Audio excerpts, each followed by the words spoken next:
Gold prices open the week near unchanged as we hover right around 1750.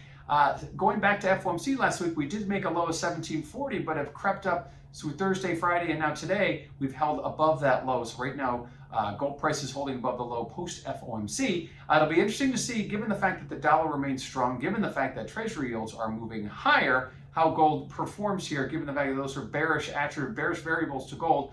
Obviously, that makes it more difficult for gold to go higher in the face of a higher dollar and higher treasuries. Going back to September 16th, our range for gold has been about 1740 to 1780. So we are near the low of that range, but above it nonetheless. So gold price is hovering near unchanged from last week's close. Now, what does this mean for volatility? Well, if you check out that CVOL index over at cmegroup.com, you will notice that volatility has been trending lower. And that's given the fact that we've been holding this range for about a week and a half. Looks like a move south of 1740 might likely see a bit of volatility. Likewise, if we see a move back towards 1800, it would break us out of the range as well. But right now, we are still contained in that range, so expect volatility to remain slightly lower. It didn't drop lower, it's just nudging ever so slightly, but it will continue to nudge lower if we hold this range until we see a breakout or some catalyst event that takes us outside of that range. We have not seen that yet.